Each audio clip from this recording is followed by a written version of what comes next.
Assalamualaikum warahmatullahi wabarakatuh. Perkenalkan, nama saya Mela Mafiani Mulyana. Saya dari kelas Administrasi Publik 2E dengan NIM 2202-10164. Nah, dengan dibuatnya video ini adalah salah satu bentuk tugas ujian akhir semester mata kuliah Manajemen Pelayanan Publik dengan dosen pengampu Bu Risna Dewi, SSMSP. Di sini saya akan menjelaskan tentang pergeseran paradigma OPA, NPM, dan NPS. OPA pertama kali dikemukakan oleh Presiden Amerika Serikat yang bernama Woodrow Wilson. Ia menyatakan bidang administrasi itu sama dengan bidang bisnis. Dari sanalah muncul awal konsepnya, yang memiliki tujuan melaksanakan kebijakan dan memberikan pelayanan dengan netral serta profesional.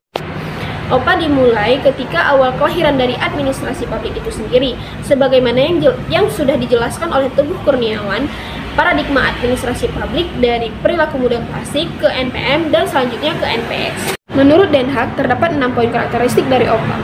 Yang pertama yaitu fokus utamanya adalah penyediaan pelayanan publik melalui organisasi atau badan resmi pemerintahan.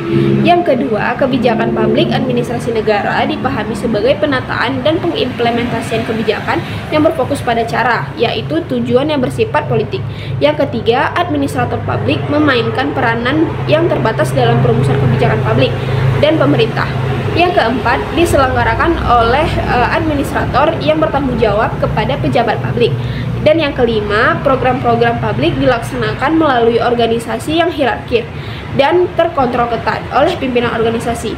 Dan yang keenam, yaitu nilai pokok efisiensi dan rasionalitas yang terjadi secara sistem tertutup, sehingga keterlibatan warga sangat dibatasi. Salah satu contohnya adalah sistem desentralistik di Indonesia. Pemerintah pusat tetap memiliki kekuasaan eksklusif yang tidak sepenuhnya diserahkan kepada pemerintah daerah. Dalam administrasi publik ini lebih memfokuskan efisiensi dan rasionalitas hingga melupakan sisi harmonis dan internal organisasi. Nah, yang selanjutnya itu ada NPM. NPM merupakan paradigma baru yang muncul pada tahun 1980. Istilah NPM pertama kali dikemukakan oleh Christopher Hood. Konsep NPM muncul pada era 1980 yang digunakan untuk melukiskan sektor publik di Inggris dan Selandia Baru. NPM menekan adanya kontrol atas output kebijakan pemerintah, desentralisasi, manajemen pengenalan pada mekanisme pasar, serta layanan yang berorientasi ke customer. NPM berasal dari pendekatan atas manajemen publik dan birokrasi. Fokusnya adalah sebagai sebuah gerakan pengadopsian keunggulan teknik manajemen perusahaan sektor publik untuk mengimplementasikan dalam administrasi.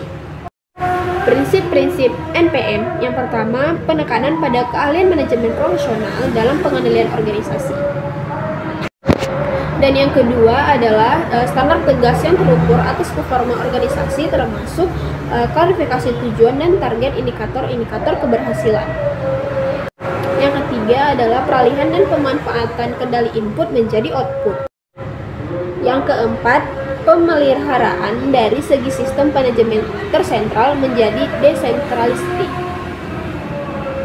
Yang kelima, pengalaman kompetisi yang lebih besar dan sektor publik seperti penghematan dana dan pencapaian standar yang tinggi.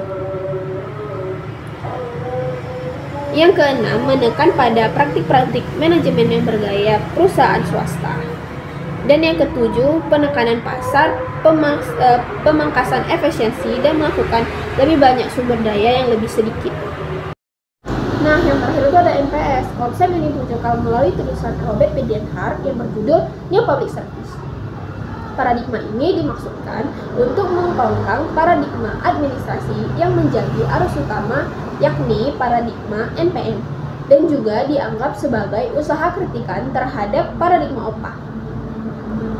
Prinsip-prinsip NPS yang pertama yaitu service citizen not customer, yang dimana melayani warga bukan pelanggan. Melalui pajak yang mereka bayarkan, maka warga negara adalah pemilik sah negara, bukan pelanggan. Yang kedua, mengutamakan kepentingan publik yang seringkali berbeda dan kompleks, akan tetapi di negara berkembang berkewajiban untuk memenuhinya. Negara tidak boleh melempar tanggung jawabnya kepada pihak lain dan memenuhi kepentingan publik. Yang ketiga, adalah kewarganegaraan lebih berharga dan bernilai daripada kewirausahaan. Yang keempat, berpikir strategis dan bertindak demokratis, yang berarti pemerintah harus mampu bertindak cepat dan menggunakan pendekatan dialog dalam menyelesaikan persoalan publik.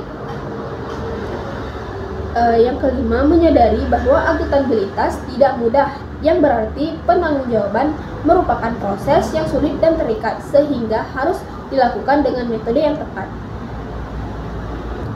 Jadi hanya itu yang dapat saya sampaikan. Bila ada yang kurang, saya mohon maaf. Saya akhiri. Assalamualaikum warahmatullahi wabarakatuh.